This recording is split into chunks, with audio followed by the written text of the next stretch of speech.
Welcome to Module 7, Teaching Computers to Learn Like You. This is the introduction to machine learning, and the projects are based on Dale Lane's creation at machinelearningforkids.co.uk. I am going to use the automation and the stone, paper, scissor worksheets for this module. All right, now your AI and Scratch mission. By the end of this module, you will be able to 1. Teach a computer to read hand gestures. 2. Learn how to mix up the gestures so that the computers get a lot of different examples to help them learn better. 3. Code a rock, paper, scissors game in Scratch. The big goal of this module is to take what you have learned about AI in all the previous 6 modules and turn it into real stuff, like a game or an app. Because knowing how AI works is cool, but using it to create things, that's the next level. Now, let's talk about our strategic plan and the tactical plan. So our goal is to teach a computer to play rock, paper, scissors. So, as per our tactical plan, we have to define labels called rock, paper, and scissor. And for each label, you need to create a lot of pictures of various gestures of rock, paper, and scissors. Then you will test what the computer learned by showing it gestures and see how confident it is in predicting your gestures. Thereafter, when you are satisfied with the computer's performance, you will program the rock, paper, scissor game in Scratch. Now let's begin. For the next few slides, you will follow the instructions that are presented to you on the screen. You have to first click on Get Started. By this time, your instructor should have given you your username and password. So put those in and click Login. Now you will land into a project screen which says your machine learning projects, and you have to click on Add a new project. As shown in the picture, name the project Rock, Paper, Scissors Game, and the project type is recognizing images, and your storage can be your web browser. Now you can store it in the cloud if you're not sure if you're going to change your tablet or the computer next time. After you make those selections, click on Create. Now the project is ready for you to begin working on. So click on the rock, paper, scissors game big button that says click here. From the previous screen, you'll be taken to another new screen which will have rock, paper, scissors game, and you'll see train over on the left hand side. There is a train button. Click on the train button. Here in recognizing images screen, you have to click on the add new label button. A pop-up box will appear which will say add new label. In the field, you will type rocks and click on add. On this page of recognizing images as rocks, first click on webcam, and then you should allow or approve the browser the permission to use the camera. The next thing is to find yourself a clean wall which has no pictures, nothing written on it. It should be a clear paint. Then you take your tab or your computer near that wall and take pictures of the hand gestures of stone. Take the picture, see if it is a clear picture. If it is, then click on add. So you will find that the picture you took last time appears inside the rock box. Similarly, what you do is again click on webcam and take 10 pictures at different formations of rock. So you move your arm or your fist in different directions to give it variety. So as shown here in this example, you have almost 10 pictures of rock at different angles. Once you're satisfied, you click on Add New Label. This time you'll be adding a new label for paper. Once you type paper, click Add.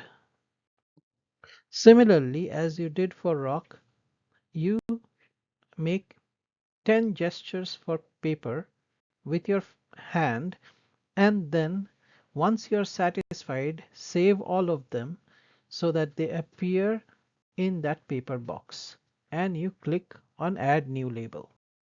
Similarly, you have to make gestures of scissors, and you make 10 gestures of scissors, save it in the scissors box so that they should be very clear pictures of scissors.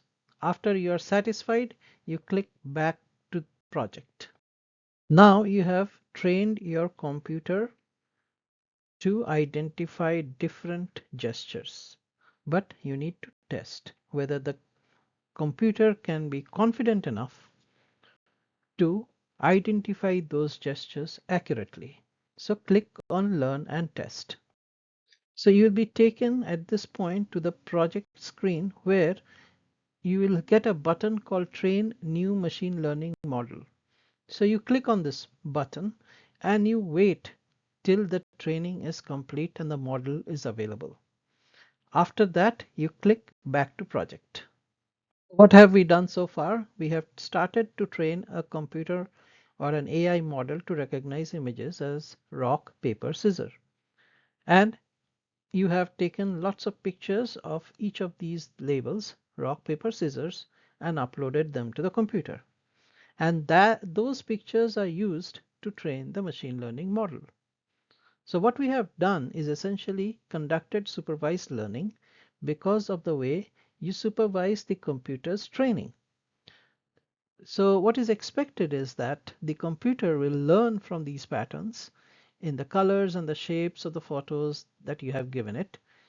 These will then be used to make possible to identify new photos that you do when you test the model.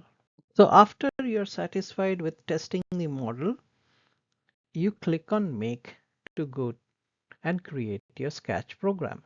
So in the Scratch 3 screen, there is a project template. Click on it.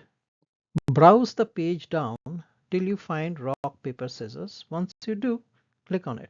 Once you select the worksheet, sample code will appear on the white space in the middle. Here you have to customize this code based on the data that you have collected for this particular project. So once you are ready, let's proceed to the next slide. So you see the rock, paper, scissors, these code that is custom to your project, and these have to be inserted into your main code on the right hand side. So I am not proceeding forward with creating the entire app. The application is available for download for you by scanning the QR code and downloading the entire project for you. So let us proceed to the next AI learning task. Since we are concentrating our efforts to machine learning in this module, we began with recognizing images to predict gestures as we have done in the first part. Now we will work on a project that will accept your commands and turn a light on or off, a fan on or off. So let's proceed. Just like Alexa turns on and off lights and fans, You will be able to do the same on your Scratch screen by providing commands to turning on the fan, turning off the light, etc. Again, for this part of the training of the AI text model, you have to have your credentials from your instructor, which includes the username and password. They are the same as before. Then you have to train the computer to understand words that you want to turn your fan on, off, light on and off. After that, you have to train the model. Once the model is ready, you have to test the model. And after you are successful in testing the model, you have to go to Scratch to create your program. In this screen, I'm showing the various commands that I have used to train the model on when to turn the fan on, when to turn the fan off, lamp on and lamp off. And you see the commands are of different types and different varieties. The more variety you have, the better the training of the model will be. So try it yourself. So now in this screen, I'm showing that I'm training the model. And once the model will be available, I'll go back to the project. So here the model is available. And before going back to the project, I would like to test the model. So I am going to use my command and click on test and see whether the model is able to understand to correctly whether I want the fan on, off, light on and off. This is the QR code for my website where you can find the two Scratch projects. They are in zipped format, so you unzip it once you download the projects and you'll have those projects ready for you to test. Well, now it's feedback time. Congratulations again for completing the Basics for AI curriculum. You may scan the two QR codes to provide your feedback on the activity and the module, respectively. And everywhere, I welcome your suggestions. This is an extremely important step. Please scan the QR code for taking the AI conceptual inventory at the post-curriculum assessment. Well, you may recall at the beginning of this curriculum, you took a very similar assessment. And providing your honest feedback on this assessment will help me immensely in my research. Again, thanks for your time and help.